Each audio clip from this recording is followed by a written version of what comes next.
Okay, today's Super Sunday is going to be one of our favorites in our house. It is Italian wedding soup. The ingredients you'll need are 4 to 5 large carrots, washed and cut into 1/4 to 1/2 inch pieces, 1/2 of a large yellow onion minced, and 2 stalks of celery. And if you like any of these vegetables more than others, you can always feel free to adjust it and put in what you'd like, but this is what we use. You'll need 1 pound of lean ground turkey. This is close. This is a 20-ounce package, but it works. A box of acina di pepe or any other small pasta. A nice amount of baby spinach. I like to use Trader Joe's 21 seasoning salute spice. You could also use something like Mrs. Dash. Breadcrumbs, olive oil, 1 large egg, 2 to 3 cloves of garlic minced, shredded Parmesan cheese, and chicken stock. You can either use the canned like Swanson's, or you can use this chicken base with water. And we'll be right back to show you the first step. Okay, our first step is going to be to heat the olive oil in whatever pot you want to make your soup in. I suggest a heavy bottom pot that's larger than you think you'll need. And I've got about 2 tablespoons of olive oil heating in here. I'm going to add our onion, our carrots,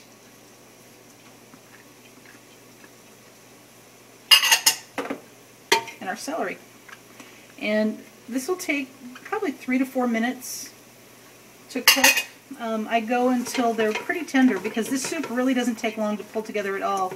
And there's not going to be a lot of cooking time once we add the liquids.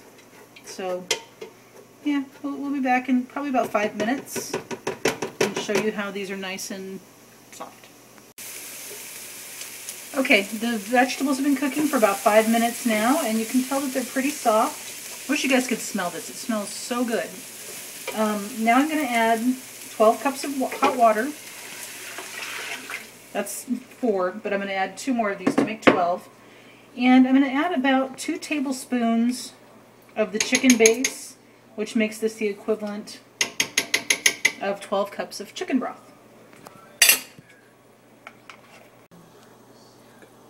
Okay, so we have the 12 cups of broth here with the vegetables, and I'm going to let this go to a boil, and let it boil for about 15 minutes. There's no heavy-duty science to this.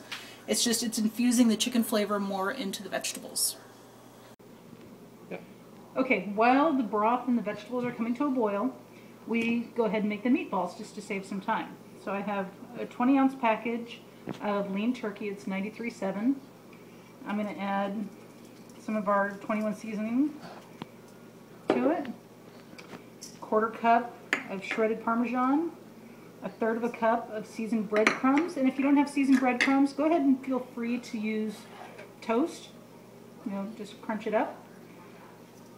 I have 3 cloves of garlic and 1 egg, so it's very similar to a meatloaf recipe, just without like the ketchup stuff. This is the part that grosses me out. I don't like handling meat, but you kind of don't have a choice with this. Gross!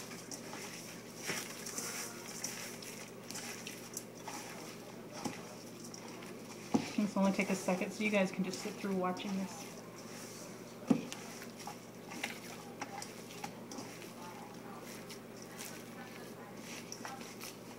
Okay. It comes together pretty well. It has a lot of nice odors to it between the cheese and the seasoning and the breadcrumbs. Okay, now, hang on, let me wipe my hand off here. Okay, the easiest way that I've found to do the meatballs is to use a little tiny ice cream scoop, if that shows you how big it is. These come in really handy for baking cookies and for doing things like meatballs. So what I do, just go a little bit shy of a full one. And it's going to feel like you're making way too many meatballs. The 1 package of meat works out just perfectly for a pot of soup. And I want to say it makes about 70 meatballs. But it's nice to have just a little one that you don't have to bother cutting while you're eating your soup. And if you get, you know, like 7 or 8 in your bowl along with the vegetables and stuff, it's just a nice balanced meal.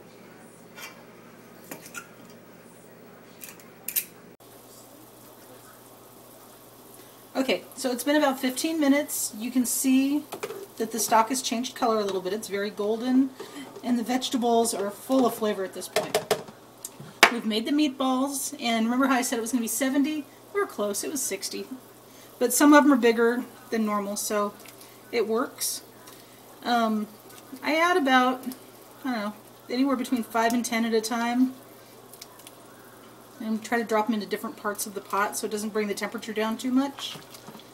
Give it a stir. Add a few more.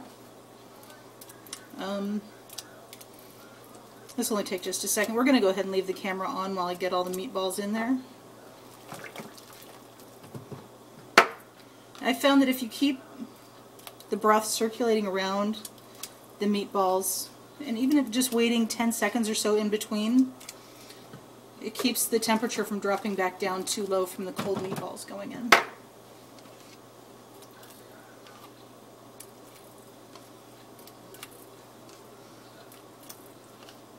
It's a very simple soup. And tonight's one of those nights that it's really cold out. So I think we're all going to enjoy a nice bowl of this for dinner. Maybe with a little crusty French bread. And the meatballs, I don't know if you just saw that, they actually cook really fast in the broth when it's this hot. Almost done here, about 6 left.